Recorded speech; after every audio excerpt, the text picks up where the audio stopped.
vou fazer uma outra pergunta aqui também, que vocês estão falando sobre o desafio de pastorear e tal. Tem uma galera de São Gonçalo mandando pergunta, assim, mas eu vou fazer elas daqui a pouco, gente. Pode continuar mandando que eu vou fazer. Mas tem algo interessante que é importante falar, assim, é uma dúvida de muitas pessoas dúvida de muitas pessoas que desejam viver um ministério, um propósito, assim, e tal. Que é a parte do cuidado familiar, né? Vocês têm um adolescente como filho, né? Tem uma princesinha que é Manu. Quais são os desafios? Como é isso? Qual é sabe, as dificuldades? Os desafios, né? Ser pai já é desafiador. Samuel, dá licença, né? Cadê? Mas assim, né? Antes de Camila falar, eu acho que esse processo, como é que Deus é pontual, de Bento Ribeiro nos preparou para esse tempo, né? Porque, por exemplo, ser filho de pastores, né? Danilo sabe muito bem que é isso. Ter que dividir o seu tempo com as pessoas, né? É o primeiro a chegar e o último a ir embora.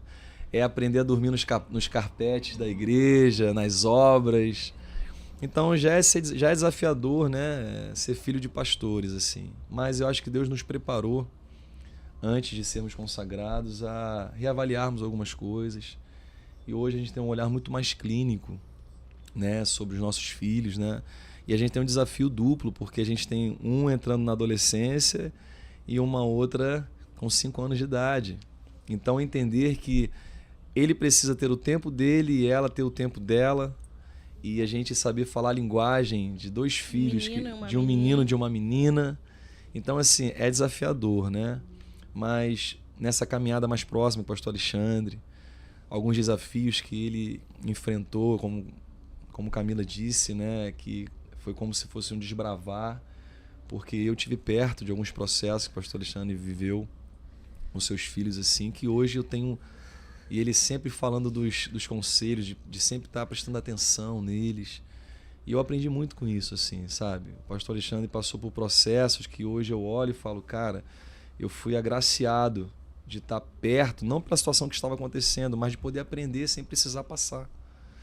E ele sempre conversou muito comigo isso, né? O pastor Alexandre sempre me atentou a olhar os meus filhos, a observá-los, a entender os limites deles, assim. E hoje, particularmente assim, Danilo, eu aprendi a parar para analisar isso.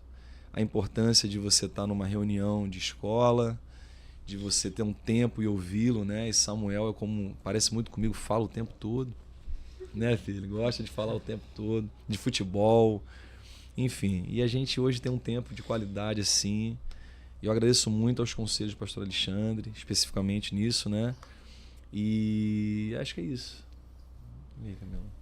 É isso, né? E assim, a gente entender que cada filho é um filho, né?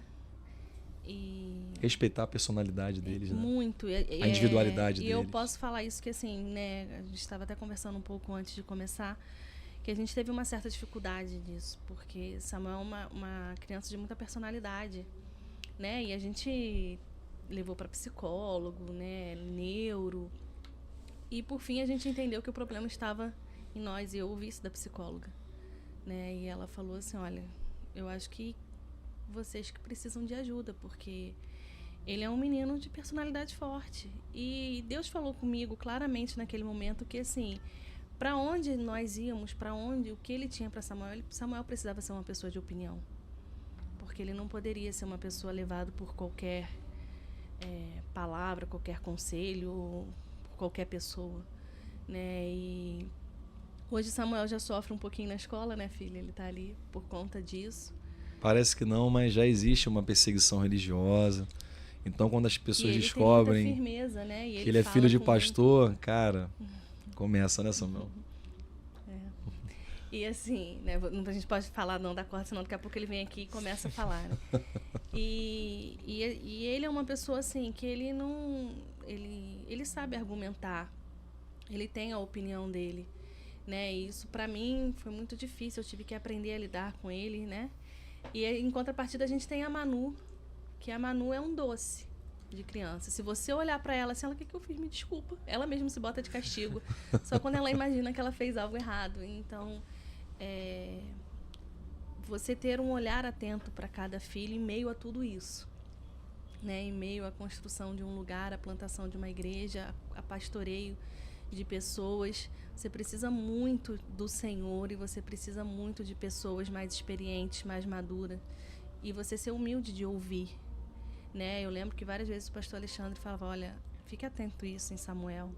Né? Samuel ficava muito tempo em tela, né? Celular, e vídeos e videogame, mesmo sem ter, né? E Samuel não sabia parar, e o pastor Alexandre, com toda a sabedoria, ele nos atentou a isso, né? E nós ouvimos, né? Então, esse estar perto aqui, morar aqui, pra gente fez toda a diferença nesse tempo. Né? Foi uma transmissão de vida, assim, né? Porque saber que toda casa tem seus desafios, né? E olha que interessante, né? Quando Deus, né, na época da pandemia principalmente, as pessoas começaram a lidar com uma realidade mais próxima dentro das casas, e você vê que ali é o lugar que você realmente é formado, né? Pessoas que você ama, mas que às vezes são, no caso lá em casa, 4 pessoas que se amam muito e que são totalmente diferentes uma das outras. E você fala assim, cara, se eu souber lidar com as diferenças e entender que essas diferenças são importantes, cara, lá fora a gente vai saber lidar com qualquer coisa que vier, né? Então, eu acho que hoje, a gente entendeu isso. A gente caminha junto, a gente decide coisas juntos, a gente conversa, a gente faz escolhas juntos e a gente percebe a importância. E tá aí um conselho para quem está nos ouvindo. Cara, chama seus filhos para perto, demonstre para eles a importância que eles têm. Né? E a demanda é grande. Lá em casa agora a gente tem a estratégia do dia do aniversário, né? Então, o dia do aniversário é o dia do sim. Quem está fazendo aniversário escolhe o que quer fazer. Né? Então, quinta-feira é aniversário da Manu. E ela já tem tudo programado. Só o pai que não se dá bem com isso, né? Então, a gente aproveita esses dias, essas oportunidades, né, que a gente tem para intensificar, né, a presença, a atenção nesses dias propício para isso, né? Algo que vocês falaram que eu acho muito interessante foi até falado no PG sobre a diversidade do corpo, né? Da igreja, da galera. O pastor falou que eu acho que gente com cabelo azul, verde. E a casa de vocês é isso. Cada um é de um jeito. Cada um de um jeito. E, pô, isso deve dar várias estratégias para lidar com as pessoas na igreja. As pessoas que vocês cuidam. Vocês têm um treinamento em casa e quando chega a pessoa diferente... Ó, essa pessoa aqui já tem a sua opinião. Essa aqui já se culpa à toa. Então, vocês vão lidando. Só tem uma coisa em comum muito forte. Todos têm uma opinião muito forte. Até a Manu com 5 anos. Cara, semelhança, né? É pura coincidência, né, Dani?